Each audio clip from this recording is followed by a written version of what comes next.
Hola amigos, mi nombre es Tere Flores, directora de la Escuela Albedo, y los invito a escuchar nuestro programa Conociendo de Ciencias Ocultas. Iniciará a las 10 de la noche a través de nuestra página web www.albedoescuela.com.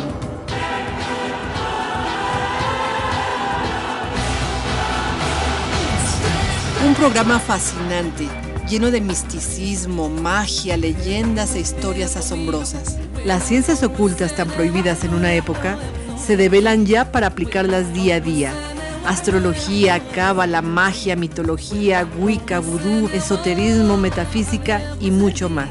Al aire, todos los lunes en punto de las 10 p.m. Los espero.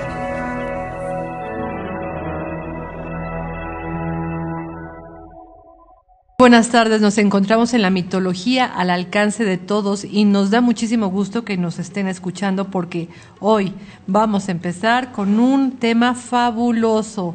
Es un tema realmente impactante, lindo, bello, que requiere mucho respeto, pero también requiere mucha apertura. Y bueno, pues vamos a hablar de la mitología judía. Y bueno, tengo aquí a Lulú junto a mí. Lulú, que traes muy bonito preparado tu tema, ¿verdad, Lulú Mendoza? Sí, claro, y con gusto de estar con ustedes compartiéndolo. Qué bueno. Y también Alf, que trae un tema padrísimo que nos va a contar. Hola Tere, buenas tardes Lulú, Lorna, Ernesto, amigos.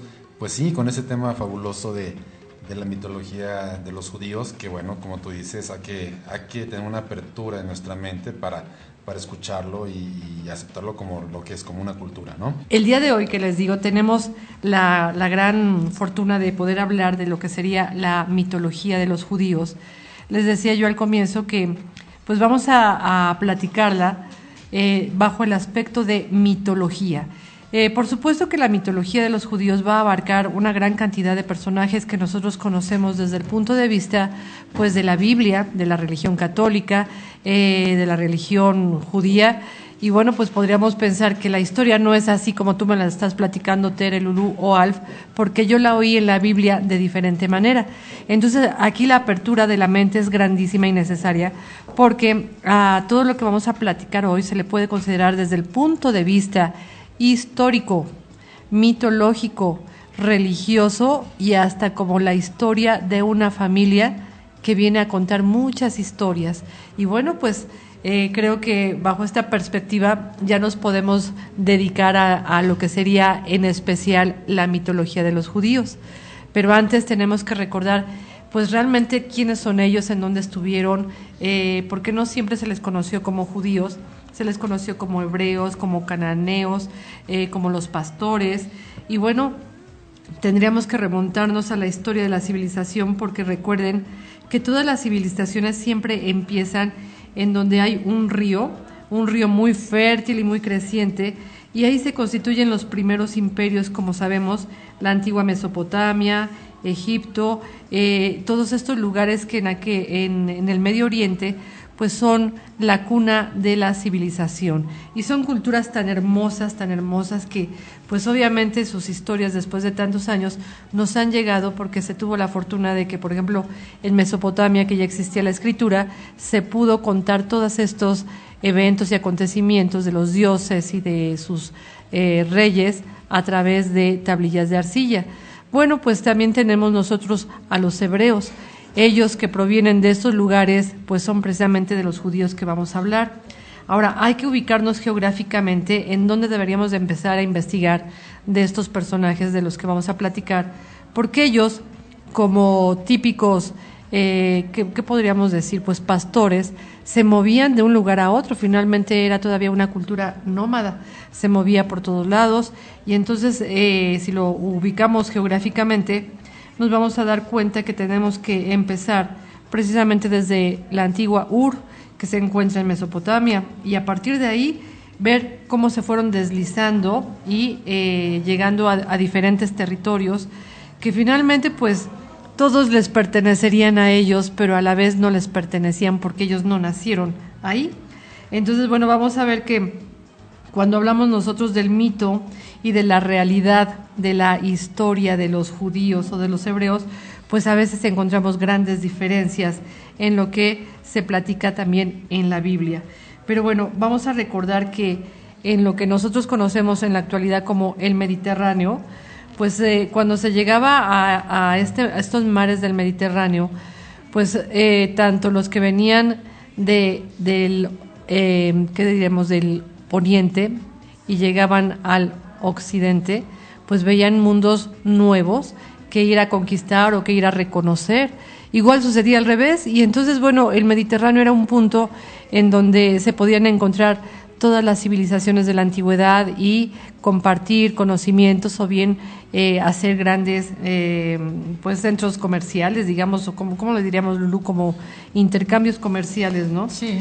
Y entonces, bueno, el Mediterráneo pues es una de las zonas pues donde hay más y más y más comentarios en la historia de que llegaron al Mediterráneo y de ahí se deslizaron hacia el norte o hacia el sur. Y el fin es que el asunto es que estas grandes civilizaciones pues se basan muchísimo en el Mediterráneo, y de ahí los mesopotamios pues cuentan muchas leyendas y muchas historias de las personas que se fueron por ese mar y luego llegaban con grandes historias bellísimas.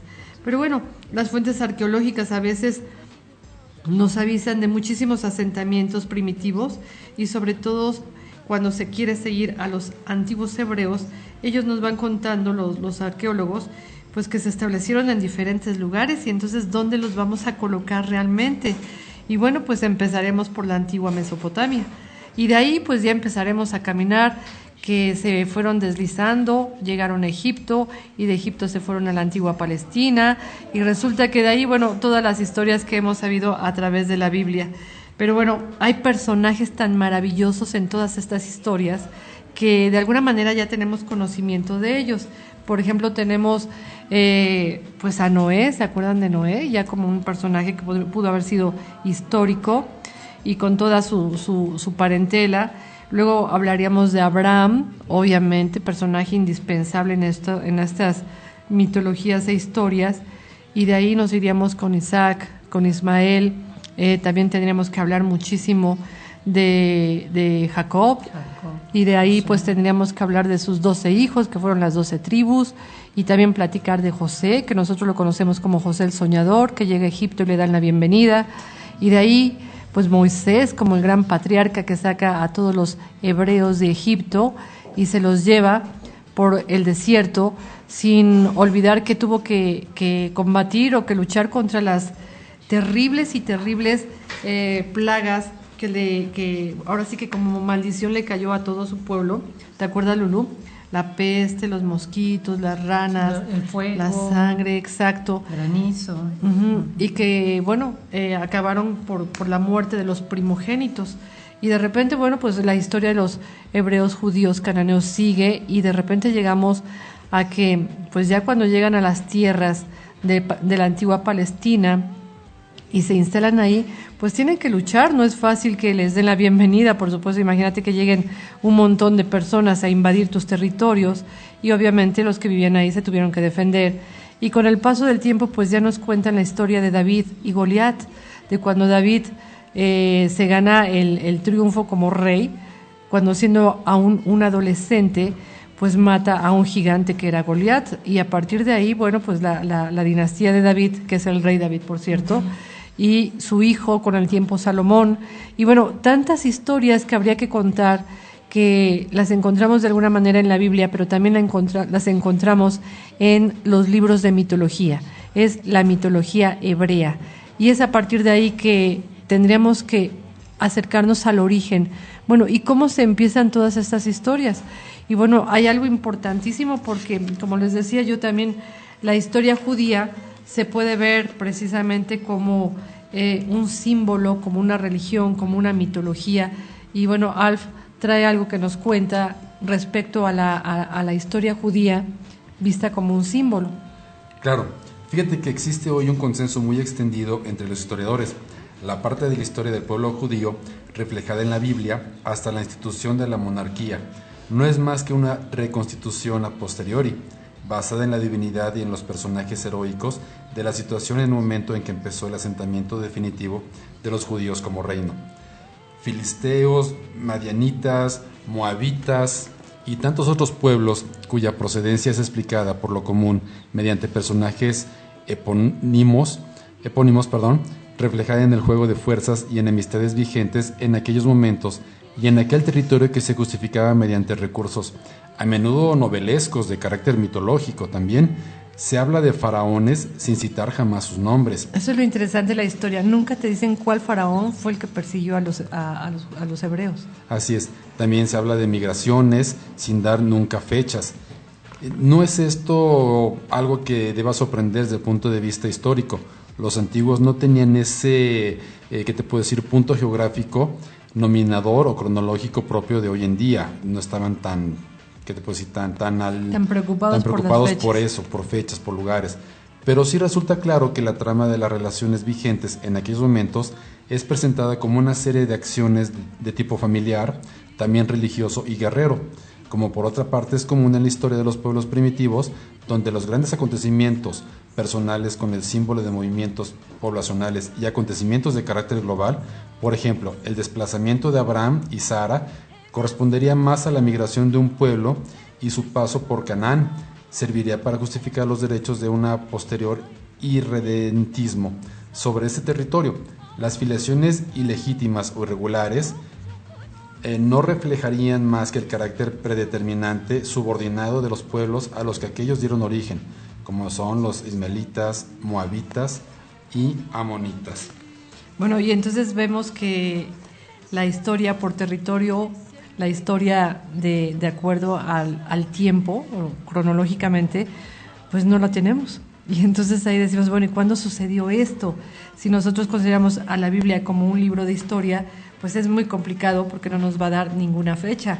Si lo queremos considerar como un mito, pues es muy interesante, pero no te da mucha explicación más.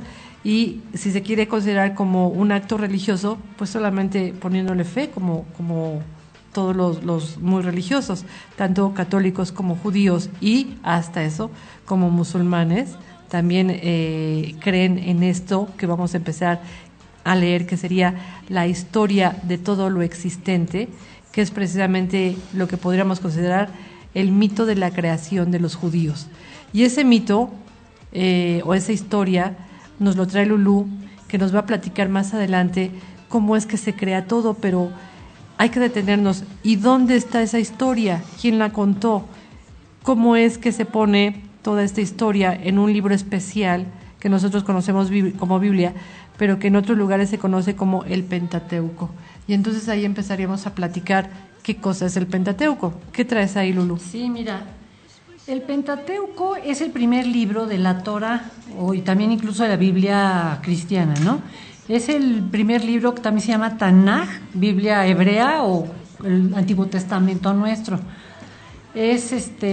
Son 5 libros, Pentateuco quiere decir los 5 primeros libros, y al igual que estos libros, también los judíos acostumbraban a dividirlo en 12 parashot o lecturas semanales que ellos hacen, cada una de las cuales es leída en un ciclo anual de las lecturas de la Torá, que es su ley, la Torá de ellos, la ley.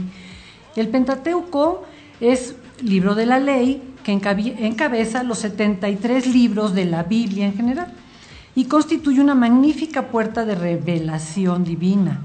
El nombre de estos 5 libros del Pentateuco sería el Génesis, que es el primero, la creación de todo. El Éxodo, Levítico, los Números y el Deuteronomio.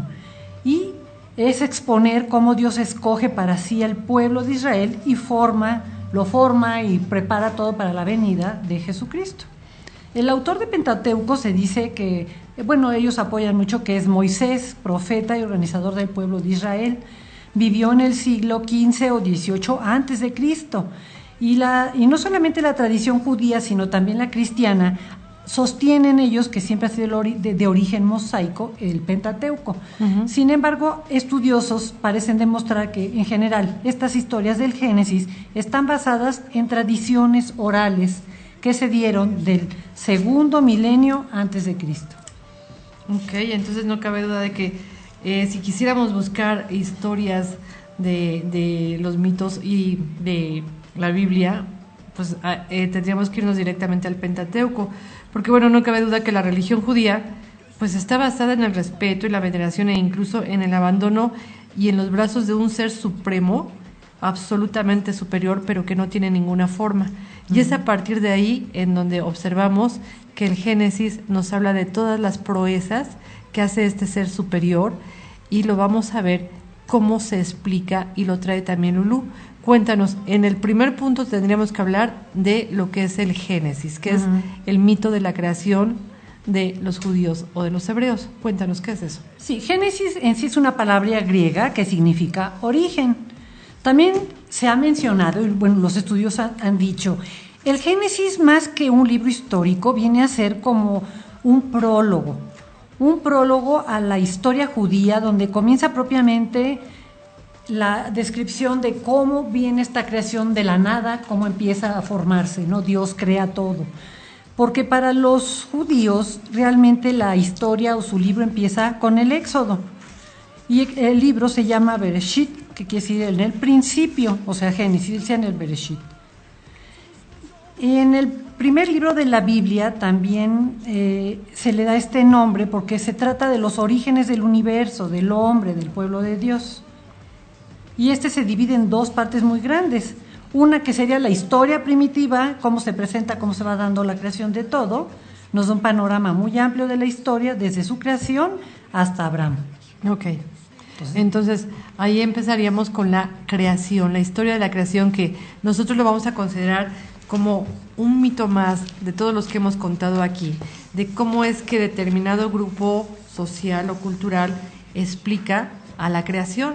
Entonces, cuéntanos, Lulú, como tú sabes contarnos estos mitos. Pues se dice, ¿no?, que la creación, que hace mucho, mucho tiempo, Dios creó un maravilloso mundo, de la nada, existía nada, y de repente Él decidió crear algo.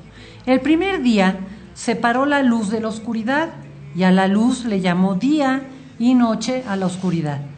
En el segundo día creó el firmamento, las estrellas, y en el tercer día separó las aguas de la tierra, y el sol brilló sobre de ellas. Los árboles y las plantas comenzaron a brotar. Pronto la tierra se cubrió de bosques, y en las llanuras crecieron hierbas y flores de hermosos colores. Para diferenciar día de noche, el cuarto día, Dios creó la luna y las estrellas que pueblan el cielo.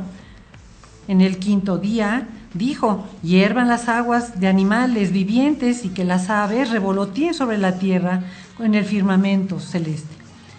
Al sexto día creó Dios a los animales de la tierra con diferentes especies, y a continuación creó al hombre a su imagen y semejanza, para que mandase sobre los peces del mar, las aves del cielo y los animales de la tierra. El séptimo día Él lo dedicó al descanso. Muy bien. Esto es típico de que nosotros lo aprendemos en las clases de religión, ¿verdad? Sí, o sea, es típico. Y ahora que hemos estado en estos programas nos hemos dado cuenta de cuántos estilos de creaciones nos han ido platicando diferentes culturas. Y bueno, no cabe duda de que necesitaban todas las culturas explicar cómo es que se crea todo. Y bueno, nosotros tendríamos también que observar que dentro de estos 7 días, que realmente él trabajó 6 días, ¿verdad? Y sí, crea absolutamente todo. Entonces, a partir de ahí, habría que detenernos un poquito, porque también dentro de la mitología se cuenta que cuando crea el cielo, cuando crea la tierra, pues nosotros lo tenemos entendido como que creó el cielo y creó la tierra, pero realmente en la explicación más detallada se dice que creó 7 tierras y 7 cielos. Y bueno, el primer cielo se dice que es aquel que se encuentra obviamente en una distancia desde el primer cielo hasta el primer cielo, o sea, esa sería su cima. Por lo tanto, empezamos a ver que habrá muchos cielos más arriba y más arriba y más arriba, y de hecho hasta nos dan números de la cantidad que miden cada uno de los cielos y cada una de las tierras. Y bueno, a veces parece así como exorbitante la cantidad de números que nos dan, pero cuando menos digamos, cuando nos colocamos en un lugar y vemos el este del mundo, pues vamos a encontrar que ahí se dice que se encontraba el Edén. Y entonces, bueno, cuando tú observas eso, estaban realmente parados y observando todo el mundo, pues más o menos a la altura de lo que sería Egipto o seguramente Mesopotamia, porque por ahí decían que estaba el Edén. Y en ese Edén, que era una de las tierras que había creado Dios, estaba la morada de los justos. Y al oeste se hallaba el océano y sus grandes y grandes islas. Pero detrás de ellos estaba un desierto, que era un terreno reseco, que era el lugar donde se arrastran las serpientes y los escorpiones, y era un lugar muy, pero muy peligroso. Y al norte se extienden Babilonia y Caldea. Entonces fíjate cómo nos están ubicando perfectamente en el lugar donde ellos observaron la creación del todo, en Babilonia y en Caldea. Bueno, detrás de Babilonia y Caldea están los almacenes de fuego del infierno y los almacenes de nieve, granizo, niebla, escarcha, oscuridad y demasiada desgracia. Entonces a ese lugar le tenían mucho miedo, porque además decían que atrás de Babilonia y Caldea, precisamente, vivían los demonios o los espíritus malignos, lo que se llamaría las huestes de Samael. Y aquí también vamos a tener que hablar, y todos esos personajes, cómo y de dónde salieron, pues también los creó Dios al final de cuentas. Bueno, pero todas estas historias que nos van platicando y explicando cómo se crearon estas tierras, pues nos abren a la perspectiva de que debe de haber muchas otras tierras, y nada más nos están contando de la primera. Pero las 7 tierras que están separadas una de la otra por, digamos, intervalos, como llaman ellos, de remolinos de viento, o sea, sí están separadas por remolinos, digamos remolinos ascendentes, las llamaron de esta manera. La primera tierra era Eres, la segunda Adama, la segunda Jarabag, la tercera Silla, ya me perdí, 1, 2, 3, 4, la quinta Sayabasha, la sexta Arca, no es la quinta, perdón, la sexta Tebegel y la quinta Geled. O sea, son unos nombres bien, pero bien increíbles. Pero cuéntanos, Alf, ¿qué nos dice una de esas tierras, que es la primera?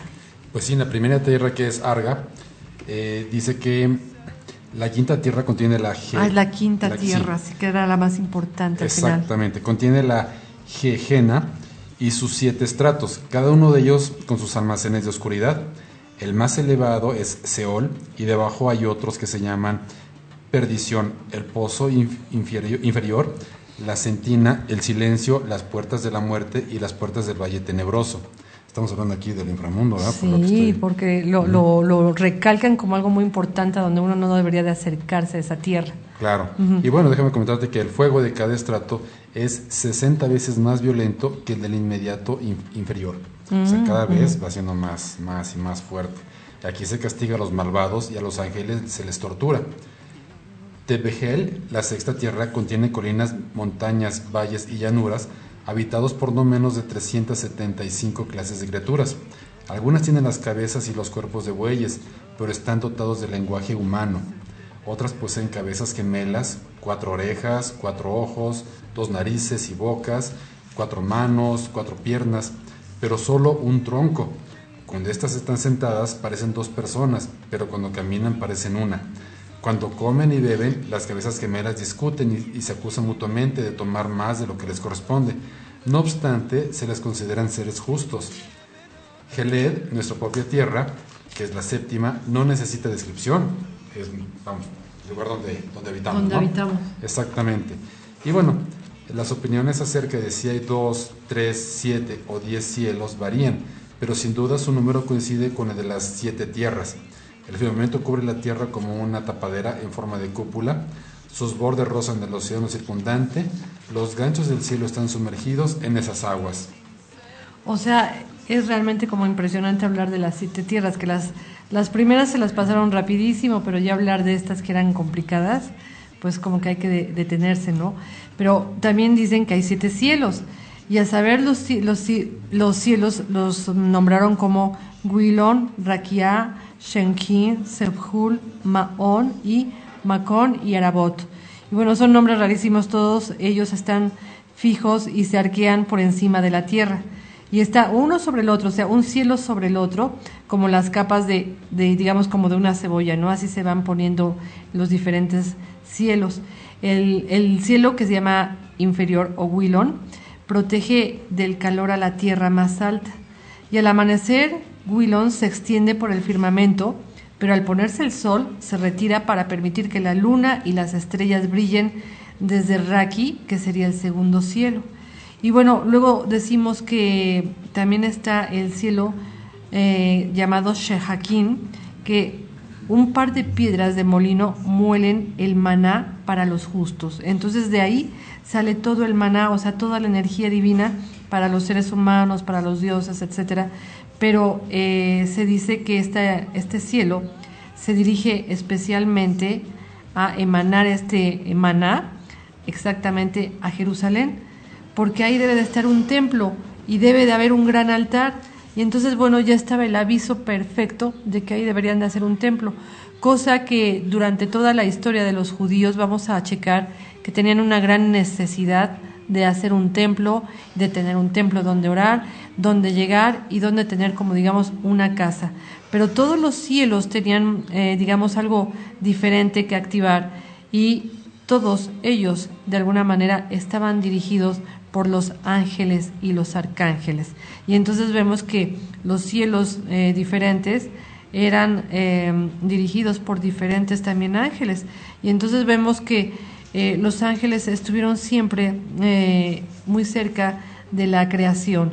Pero hablando de que hubo la creación realmente de todo lo existente, de todo lo que vemos, hubo un personaje importantísimo que Dios creó después de que platicamos de a lo mejor una pequeña parte de lo que sería cómo se hizo el cielo y cómo se hizo la tierra, cómo lo dividió, pero que no solo hay un cielo, sino que hay 7 y 7 tierras. Entonces pues ya checaríamos que se tardó un buen tiempo en organizar todo lo que estaba haciendo antes de la creación del hombre, que ese es el punto importantísimo que vamos a tocar enseguida, y que Lulú nos trae la historia de Adán, de Eva, y entre Lulú y Alf nos van a contar y dónde quedó Lilith.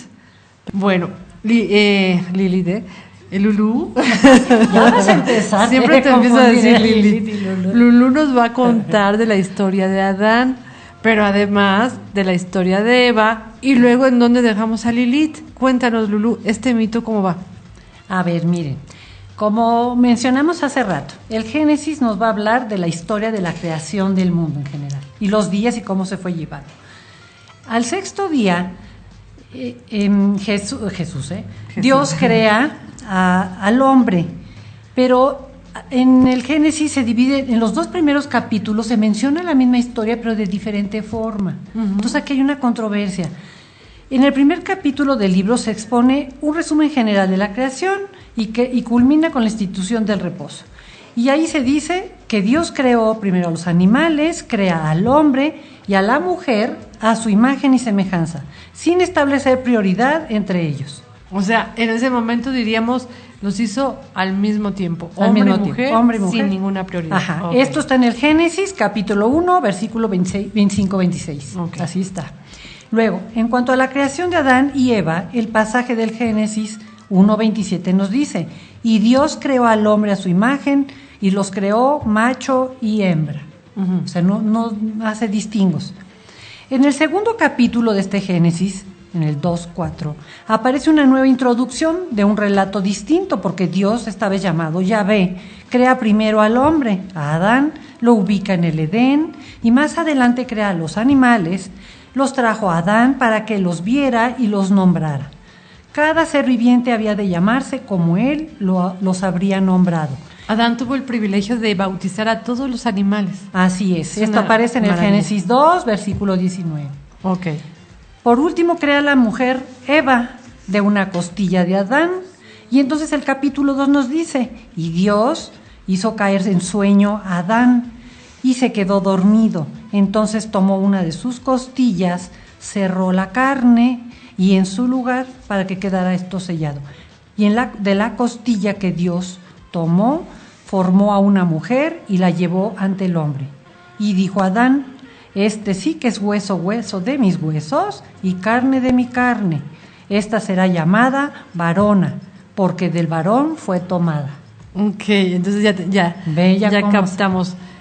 Hay 2 diferentes versiones de cómo Dios hizo al hombre y a la mujer. En un principio menciona que solo hizo al hombre, y con el tiempo hizo a la mujer, que es la última que nos acabas de contar. Sí, en la primera los crea ambos a los sin dos, distingo, ¿no? Hombre y mujer a su imagen. Y en el segundo... Y ahí es donde dan pie a la historia del personaje Lilith. Claro. Que si tú lo buscas en la Biblia no está en ninguna parte. Creo que Isaías menciona muy breve algo, pero no se menciona, casi. Ok, y entonces ahí es donde vendría la historia de Lilith, ¿sí o no? Entonces, ¿tú qué traes de eso, Alfa? O sea, esa es una historia que no encontramos en la Biblia, pero que en la mitología se va encontrando, en la mitología hebrea, como un personaje que trata bastante mal a Adán. Cuéntanos. Así es. Y fíjate que Adán y Lilith, como tú decías, pues nunca hubo armonía entre ellos. Pues Pero entonces, ahí tenemos que hacer un alto antes de que nos cuentes todas esas desarmonías de pareja que tuvieron. Cuando Lulú nos cuenta que en la primera parte se dice que Dios hizo al hombre y a la mujer al mismo tiempo, esa mujer era Lilith, la cual tanto nos has contado, Lulú, que Lilith no quiso vivir en el paraíso, etcétera, etcétera. Pero entonces esa es la Lilith y luego la desaparece. Así es. Entonces estuvo viviendo con Adán un tiempo, pero no se llevaban bien, que es lo que nos vas a contar. Exactamente. Bueno, pues como te comentaba, nunca se llevaron bien, nunca hubo armonía entre ellos, pues cuando él deseaba yacer con ella, Lilith se sentía ofendida por la postura reclinada que él exigía. Y entonces decía Lilith, ¿por qué he de yacer debajo de ti? Yo también fui hecha con polvo y por tanto soy tu igual. Como Adán trató de obligarla a obedecer, Lilith, encolerizada, pronunció el nombre mágico de Dios y se elevó por los aires y lo abandonó. Adán se quejó a Dios y le dijo, mi compañera me ha abandonado. Dios envió inmediatamente a los ángeles Senoi, Sansenoi y Samagelov para que buscaran a Lilith y le hicieran volver. Es la primera vez que oigo los nombres de los ángeles que envió Dios, fíjate. ¿Me los puedes repetir? Así es Senoi, Sansenoi y Samagelov. Wow, qué bien. Sí, y bueno, manda a estos ángeles para que busquen a Lilith y para que pues le hicieran comprender que regresara, ¿no? Bueno, pues después de estarla buscando muchísimo a los ángeles, la encuentran junto al Mar Rojo, que era una región que tenía una abundancia enorme de demonios lascivos, con los cuales engendró Lilim a razón de más de 100 al día. Regresa con Adán de inmediato, le dijeron los ángeles, o te ahogaremos. Lilith preguntó, ¿cómo puedo regresar con Adán y vivir como una esposa honesta después de mi estancia en el Mar Rojo? Imagínense, después de todo lo que he hecho aquí. Pues si te niegas morirás, replicaron ellos. ¿Cómo y cuándo puedo morir? Volvió a preguntar Lilith. Bueno, pues si Dios me ha ordenado que me haga cargo de todos los recién nacidos, de los niños hasta el 8º día de vida, el de su circuncisión y de las niñas hasta el 20º día, pues no obstante, si alguna vez veo vuestros 3 nombres o vuestras efigies en un amuleto sobre un recién nacido, prometo perdonarle la vida, pero es ilógico que yo regrese o que yo muera si tengo este encargo de Dios, ¿no? Bueno, pues los ángeles accedieron al trato, pero Dios entonces castigó a Lilith haciendo que 100 de sus hijos demoníacos perecieran cada día. O sea, sí tuvo hijos Lilith. Sí, pero Dios hizo que perecieran. Pues eran hijos de las correrías allá por el Mar Rojo. Aventuras que tenía. Aventuras que tuvo en el Mar Rojo. Por eso que ella decía, pues ¿cómo voy a regresar después de todo lo que he hecho aquí, no? Bueno, pues cuando ella no podía destruir la vida de un infante debido al amuleto angelical, se volvía con rencor contra los suyos propios. Algunos dicen que Lilith gobernó como reina de Samgad y también de Sabá, y fue el demonio hembra que acabó con la vida de los hijos de Job. Sin embargo, escapó a la maldición de muerte que alcanzó a Adán, pues se habían separado mucho antes de la caída del hombre. Lilith y Namá no solo estrangulan a los niños, sino que además seducen a los hombres que sueñan, cualquiera de los cuales, si duerme solo, puede convertirse en una víctima más de Lilith. No cabe duda que Lilith era un terror, ¿verdad? Era tremendo. Pero bueno, cuando ella se va y ya no quiere regresar, entonces Dios se preocupa porque Adán está muy solo, ¿se acuerdan? Y entonces al ver a Adán tan triste, pues es cuando viene la otra parte de lo que nos contó Lulú. Sí, entonces duerme a Adán, le saca la costilla y hace a una mujer. De la costilla. De la costilla de Adán. Y por supuesto que a partir de ahí, pues entonces ya tiene con quién, digamos, cohabitar, vivir. Su pareja es Eva. y Adán pues ya no queda absolutamente para nada solo. Pero cuéntanos más de Lilith, Alf. ¿Qué es lo que sucede con esta Lilith? Bueno, pues déjame decirte ¿De dónde que... proviene realmente esta historia? Porque yo sé que no es realmente una historia hebrea, que la adaptaron o la adoptaron. Claro. Pues déjame decirte que el nombre de Lilith procede del término asirio-babilónico Lilitú, que significa demonio femenino o espíritu del viento, y que formaba parte de la tríada mencionada en los conjuros babilónicos. Con anterioridad aparece como Lilicae en la tablilla sumeria del año 2000 a.C., encontrada en Ur, y que contiene un relato de Gilgamesh y de Sauce. Aquí se trata de un demonio hembra, hay que hacer mención en esto, que habita el tronco de un sauce cuidado por la diosa Inanna, en las orillas del Éufrates. La etimología popular hebrea parece haber derivado Lilith de Layit, que significa noche, y por eso a menudo se interpreta a Lilith como un monstruo nocturno y peludo, cosa que también sucede en la tradición popular árabe. Salomón sospechaba que la reina de Sabá era Lilith, porque tenía vello en las piernas. Su juicio de las dos prostitutas es relato en Reyes 3 y 6, según Isaías. Lilith mora entre las desoladas ruinas del desierto edomita, donde se acompañan sátiros, búfalos, pelícanos, erizos, chacales, avestruces, víboras y hasta cuervos. Esos eran sus demonios, amigos. También. ¿Cómo ves? Con razón. Entonces, mira, ahí viene ya el origen de Lilith. Lilith es de origen asirio. La unieron muchísimo precisamente con Inanna, que Inanna también tenía que ver con esta seducción y sexualidad. ¿Te acuerdas? En los mitos sumerios lo platicamos de Inanna, pero también la relacionan muchísimo con la reina de Saba, dijiste. De Sabá. Que el rey Salomón tuvo alguna relación con ella, también se enamoró de ella, entonces la veía así tan extraña, tan poderosa, que la comparó con la mismísima Lilith. Pero bueno, la historia ahí no se acaba con esta Lilith, que no sabemos de dónde sale y por qué la metieron dentro de la mitología hebrea, cuando en la Biblia pues no está. Entonces también dicen que Lilith tuvo hijos, no los quería, no los cuidó, pero ¿qué pasó con sus hijos, Saf? Cuéntanos. Bueno, pues los hijos de Lilith se llaman Lilim.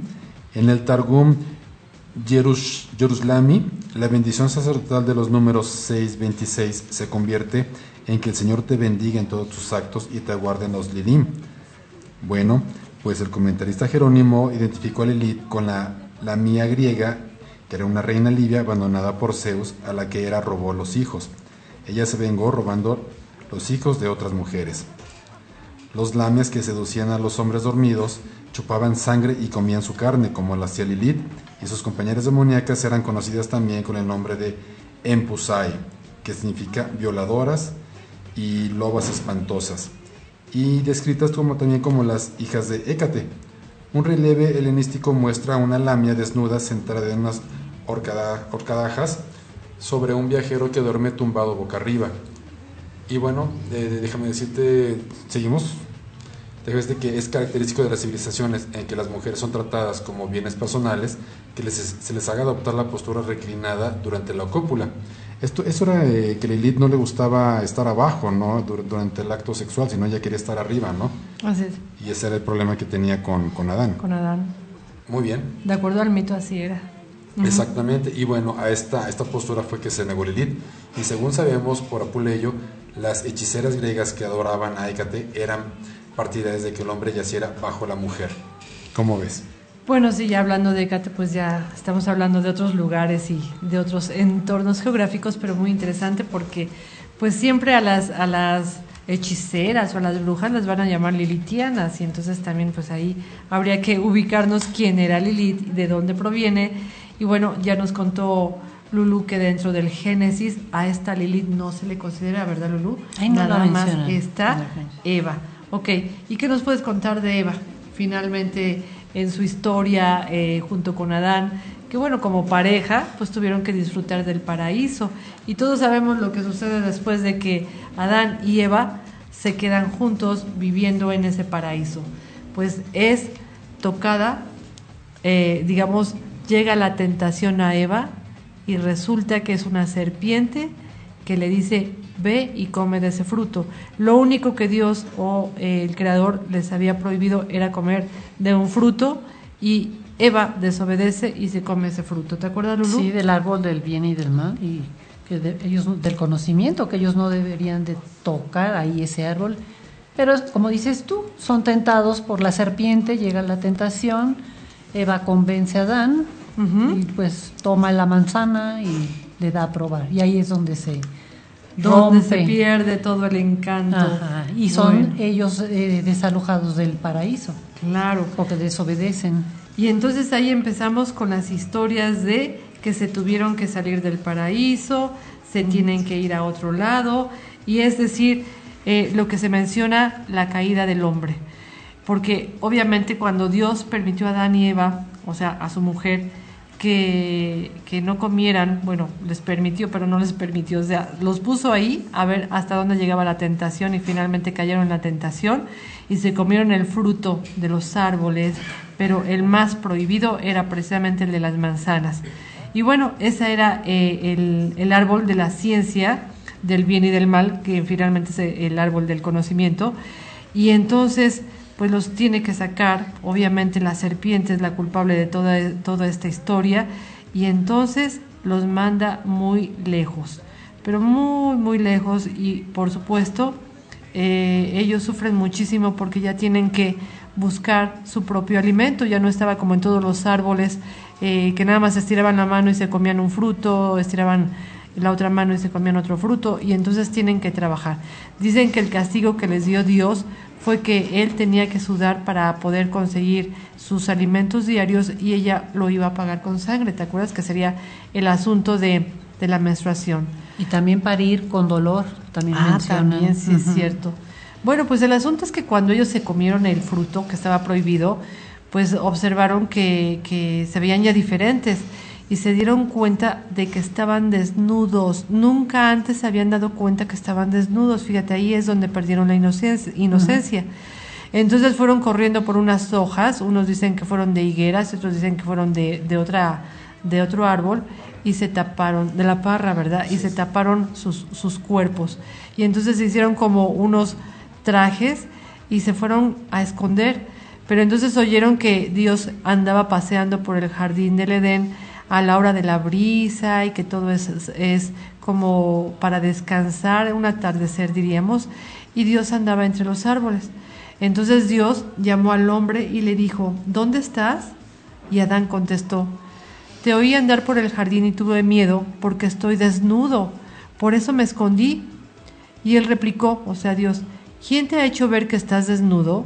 ¿Has comido acaso del árbol que te prohibí comer? Y el hombre, o sea Adán, dijo, sí, lo he comido, porque la mujer que me diste por compañera me dio del árbol y comí. Entonces dijo Dios todo enojado a la mujer, ¿por qué lo has hecho? Y contestó la mujer, la serpiente me sedujo y comí. Entonces Dios maldijo a la serpiente y le dijo, sobre tu vientre caminarás y polvo comerás todos los días de tu vida. Enemistad pondré en ti, y la mujer también será tu enemiga, y entre tu linaje y su linaje el hombre te pisará la cabeza mientras acechas su vida. Luego Dios, mirando a Eva, dijo, haré que tengas tanta fatiga y haré que tus embarazos sean tan duros con dolor, y parirás a tus hijos con mucha angustia, y entonces tendrás que ir hacia tu marido, quien será el único que te podrá cuidar y además te dominará. Imagínate nada más la amenaza que le hizo. Sí. Es un Dios cruel, típico del Antiguo Testamento, ¿verdad? Así es. Rompe Bueno, el paradigma de que Dios es bueno, ¿no? Pues no de lo bueno o malo, el asunto es que este es un mito y lo tenemos que ver como un mito. Bueno, la siguiente maldición cayó sobre Adán, y que le dice, por haber escuchado la voz de tu mujer y comido del árbol del que yo te había prohibido comer, entonces malvado será y maldito el suelo por tu causa. Con fatiga sacarás de él el alimento todos los días de tu vida. Espinas y abrojos te producirá y comerás la hierba del campo. Con el sudor de tu rostro comerás el pan hasta que vuelvas al suelo, pues de él fuiste tomado. Y entonces los dos muy tristes se quedaron mirando, los dos por supuesto muy tapaditos con sus hojas de higuera, y pues entonces angustiados se tomaron de la mano y se tuvieron que ir. Y por supuesto que Adán, cuando se dio cuenta que las vestiduras que se habían puesto de hojas de higuera pues no les iban a servir muchísimo, entonces tuvieron que ir a buscar unas túnicas de piel. Y entonces obviamente los animales se espantaron porque de dónde iban a sacar la piel, y dice que el hombre tuvo que ir a buscar de dónde sacar la piel para tapar sus cuerpos. Y por supuesto fue cuando tuvieron que salir del jardín del Edén. Dios puso una puerta muy muy grande, en donde esa puerta estaba custodiada por unos querubines llamados la llama de las espadas vibrantes, porque ellos eran los únicos que podían impedirles el paso a Adán y Eva para que no regresaran. Pero por supuesto que aquí todavía queda una historia de un personaje que se ha escondido por ahí, que es la serpiente. Se dice que la serpiente empujó a Eva con rudeza contra el árbol de la ciencia y le dijo: no habéis muerto después de tocar este árbol, ni morirás después de comer de su fruto. Y añadió: todos los seres anteriores son gobernados por los posteriores. Tú y Adán, que fuiste creados, los últimos creados, van a tener que gobernar el mundo. Comed por tanto y sed sabios para que Dios no envíe nuevos seres que usurpen vuestro gobierno. Y entonces ahí fue donde la maldición de la serpiente cayó sobre ellos, dándose cuenta, fíjate lo que es el mito, que no eran los únicos que vivían en la tierra. Había otros seres que habían sido creados antes por Dios, y que iba a haber otros seres que iban a ser creados después por Dios. Y bueno, esto les sorprendió muchísimo a Adán y Eva, sobre todo a Eva, que empezó a darse cuenta de la otra realidad. Y entonces, obviamente, Eva se espantó y empezó a gritar y dijo: ahora voy a morir. Y empezó a llorar con unos llantos muy, muy altos. Y entonces empezó a gritar: y Dios le dará a Adán una nueva mujer. Esto nos habla del miedo que empezó a tener Eva de que alguien más ocupara su lugar. Y entonces, obviamente, ella decidió que si eso iba a suceder, los dos deberían de morir juntos, porque si no, iba a ser una vida muy, muy larga y muy angustiosa. Entonces fue cuando cogió un fruto y se lo comió, y luego, llena de lágrimas, suplicó a Adán hasta que éste accedió nuevamente a compartir el fruto. Bueno, pues Eva, digamos, persuadió más tarde a todas las bestias y aves para que probaran del fruto, a todas excepto al prudente fénix. El fénix es un ave que dicen que es muy sabio y que es inmortal. Entonces a esta ave no la pudo persuadir para que probara este fruto prohibido. Obviamente Adán, pues sorprendido de su desnudez y de la desnudez de Eva, pues entonces empezó a observar que los cuerpos eran diferentes. Empezó a ver que pues el cabello era diferente, las uñas, digamos que podrían ser iguales, pero que las uñas de una mano con la de la otra no eran iguales. Y entonces empieza a observar que Eva tiene un cuerpo muy diferente al suyo, y ahí es donde empieza a ver que la belleza del cuerpo de Eva es impresionante. La empieza a ver tan hermosa, de una piel tan blanca. Obviamente el asunto es que empieza él a luchar contra la tentación que le estaba provocando observar tanto a Eva, y es ahí en donde realmente empieza, digamos, la otra realidad que nunca habían dado cuenta, digamos, pues la necesidad de ver al cuerpo del sexo opuesto diferente, ¿no? Con deseo, con ganas de poseerlo, con una gran atracción, exactamente. Y bueno, se dio cuenta de que nadie nunca iba a igualar la hermosura de Eva. Entonces él empieza a desear demasiado a Eva, y Eva empieza a tener mucho miedo de que Adán la va a abandonar. Entonces ahí empiezan los verdaderos problemas de la humanidad: él deseando y ella temiendo. Entonces, bueno, esta historia de este mito, que a lo mejor nunca nos habían contado, pues es bien interesante, porque ahí empieza el miedo también, ¿no? Pero de alguna manera Adán y Eva pues tienen que seguir su vida. ellos obviamente se tienen que poner las túnicas, se tienen que cuidar, se tienen que ir a otros lugares y entonces empiezan a vivir pues de una manera muy, muy diferente a como habían habitado en el paraíso. De hecho, Eva queda embarazada, tiene 2 hijos.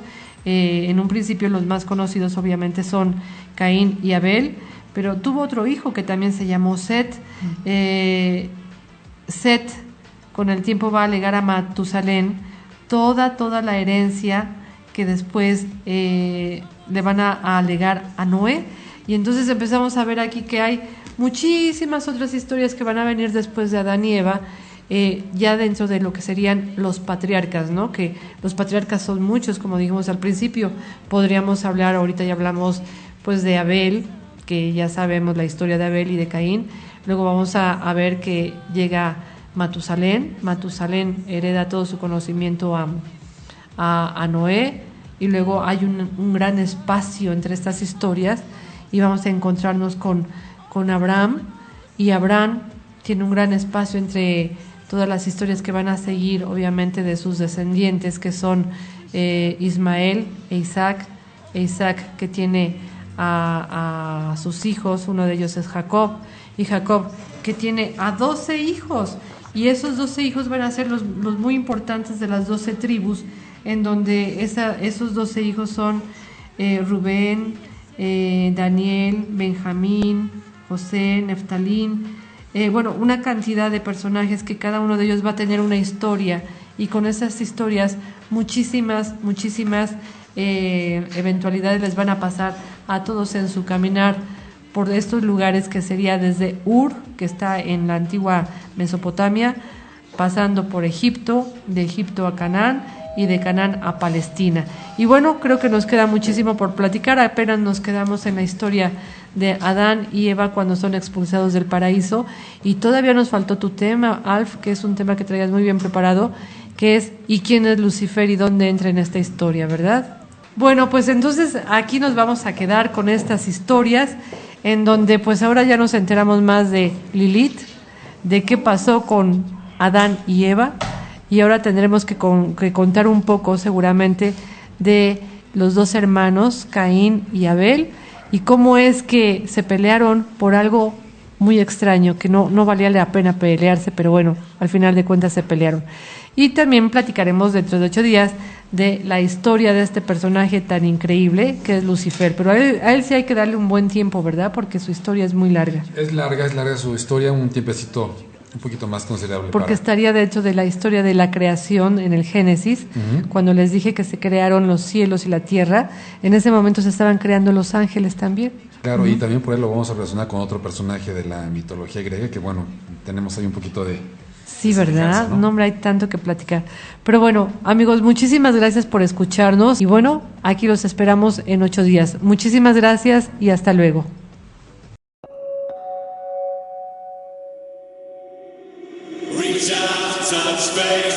Hola amigos, mi nombre es Tere Flores, directora de la Escuela Albedo, y los invito a escuchar nuestro programa Conociendo de Ciencias Ocultas. Iniciará a las 10 de la noche a través de nuestra página web www.albedoescuela.com.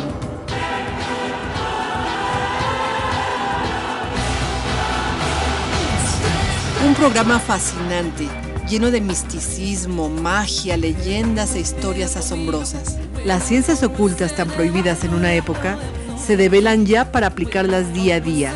Astrología, cábala, magia, mitología, wicca, vudú, esoterismo, metafísica y mucho más. Al aire, todos los lunes en punto de las 10 p.m. Los espero.